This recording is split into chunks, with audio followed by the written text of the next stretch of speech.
Morning, Steve Ray in Chicago with the morning grain comments. Most commodities, including the grains, are a little bit lower overnight, while the dollar is a little bit higher. I think that the two main things the market's going to be watching this week is the U.S. and China talks, and also the possibility of another partial government shutdown later this week. As far as the talks goes, they are starting in China. There are a lot of positive statements out of the talks.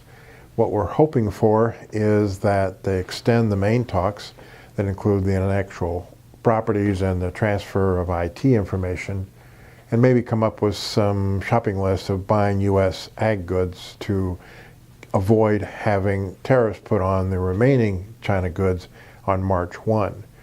Some people, though, feel that inside the talks, the China wants all or nothing, as far as they don't want to split the talks up into two parts. So that may not be too good for especially the grains and energy markets if there's no deal.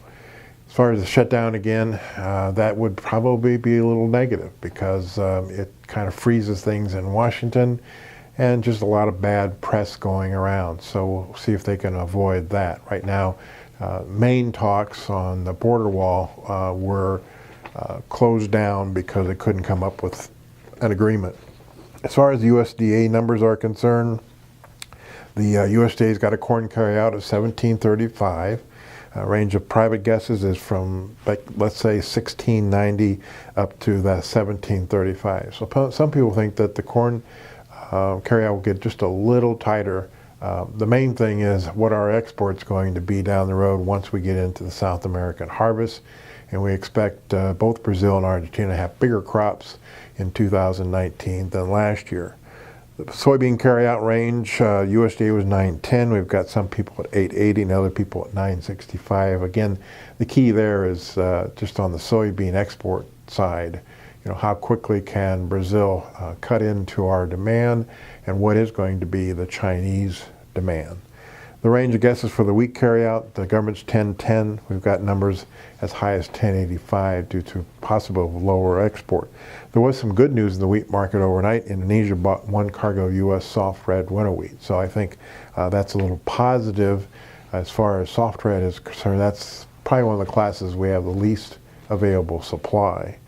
Our weather expert came out with his spring and summer forecast. Again, he hopes he's 50% right about 30% of the time here in mid-February. But he's looking for a wet, cool spring and then a mostly normal summer.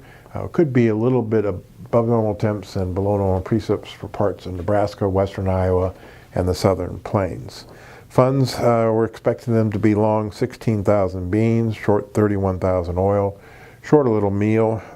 They've reduced their long in corn to 40,000 contracts and still short 11,000 wheat. So there's not a lot of information here for the funds to put big positions on either long or short in the grains.